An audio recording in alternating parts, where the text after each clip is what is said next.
Hi guys, I finally got a phone holder, so we're going on a little drive to my friend Desiree's workshop. He used to have a workshop in town, but prices went up and he moved to the industrial zone. We went there at the beginning of last year, but Des picked me up so I didn't get lost. This is the first time I've tried to find it on my own. I remember it being down some very narrow back streets.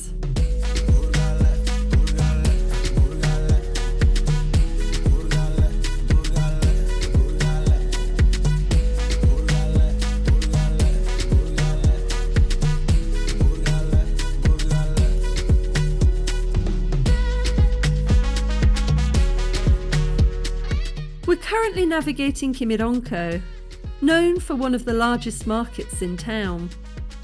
Only I missed my turn-off and got sucked into a one-way system.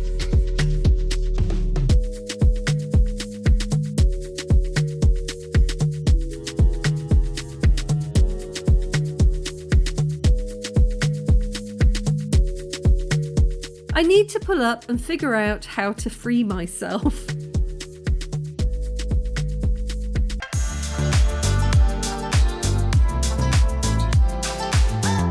Right, let's try this direction.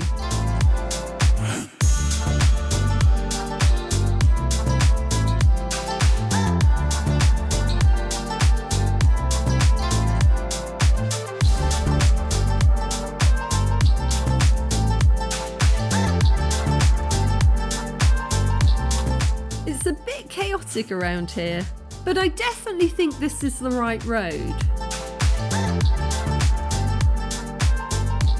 I thought I'd just take this opportunity to mention AliExpress, because a lot of people don't know this. It's really hard to get things online in Rwanda. Amazon doesn't do standard delivery here, yet alone Prime. People are constantly asking on forums where they can get things, and checking for people who are flying into the country to ask if they can bring items with them. It's a pretty big problem.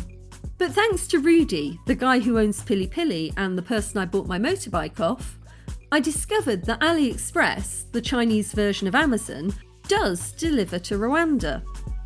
That's how I got my phone holder. There's a couple of downsides. Many of the items that look cheap are super expensive once you add postage to Central Africa on there. And you can't order anything over about $80 or 100,000 francs without it getting stopped by customs and incurring hefty import tax. But the few items I have bought through it have arrived in about 3 weeks. I received email updates at every step of the voyage, and they delivered direct to my door for 1,000 francs. I've been pretty impressed so far, and the items I've ordered have come as described.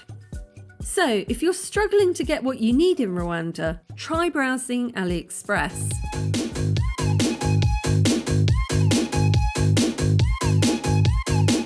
Aha, that's the Azam flower factory on the right, so we're definitely in the right area.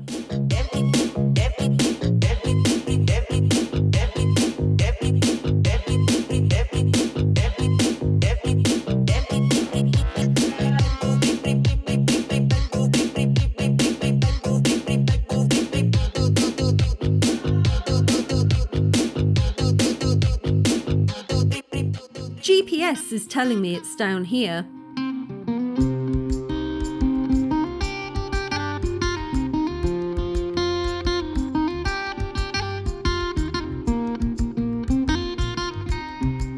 We need to take it steady because we've had a lot of rain recently, which causes some deep furrows in the road. It's times like this I'm glad I'm riding an Enfield. It's a nice solid bike that can handle a little light off-roading.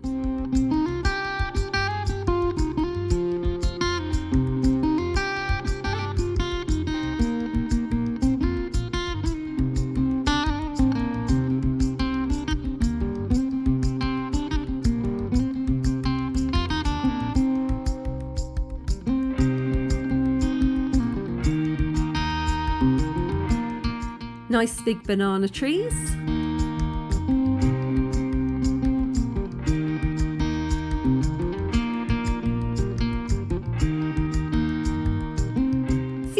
get a little bit lost. This is the phone holder I ordered from AliExpress. No shade on Ali, it's exactly as advertised, but I have to say I'm not loving it. It's absolutely huge. You could fit a tablet in there. It's supposed to be waterproof, but the plastic screen reflects the sun, so you can hardly see where you're going. It's also attached with a system of plastic arms that don't feel very secure. But I'd never have found my way out here without it.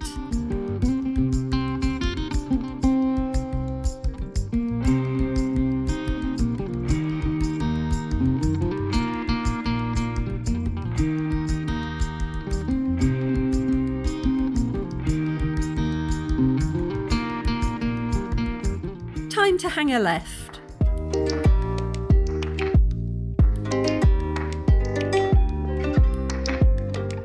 This is starting to feel familiar. I remember these really narrow back roads. It's a really beautiful place to explore on a nice day like this. But it's really hard on Desiree trying to get his goods to town when he's based this far out and when the roads are this bumpy. It's even more difficult in the rainy season. But today there's loads of little birds chasing me along the hedgerow. It's honestly so pretty round here.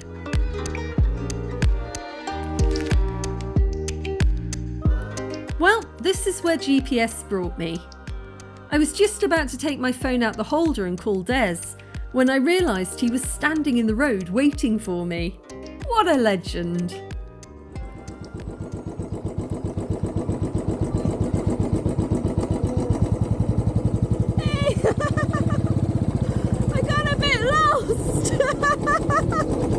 How are you? Oh my goodness, it's okay. I got a bit lost.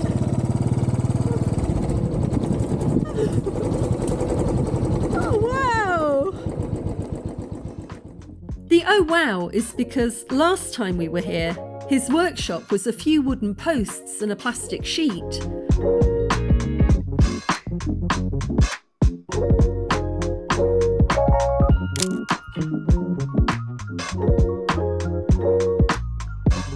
But now there's a whole building.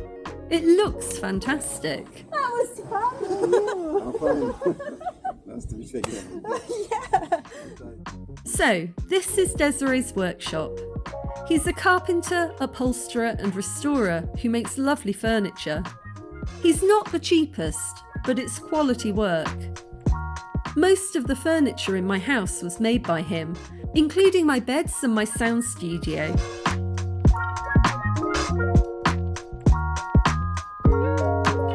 He even made some floating shelves for me when I explained what they were. He's planning to build an extension, and this is how people make bricks. And he's got a little bit of garden. He's growing orange trees in the tyres. It really is a beautiful place with a spectacular view. It kind of makes up for the inconvenience of being so far from town. But it's hard for people to visit his workshop and see what he makes. The reason I'm here today is because I need some parts made to repair a piano. Actually, it's Rudy's piano at Pili Pili.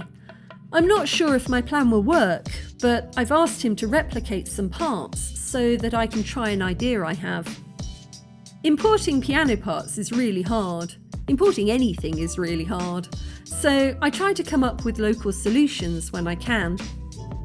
One of his sons also works with him and helped to make the pieces fit together, whilst Des introduced me to a type of glue that expands as it dries. Might be useful at some point. Then it was time to head back to the main road. Bye. Bye-bye.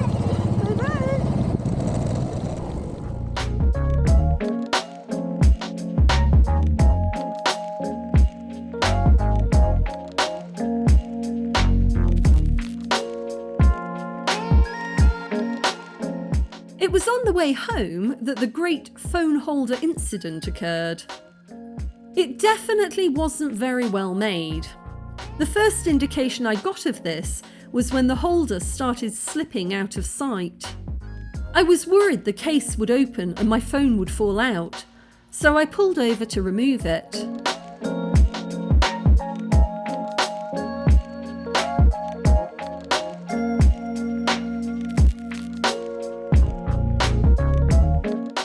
Job done, I carried on to Kigali.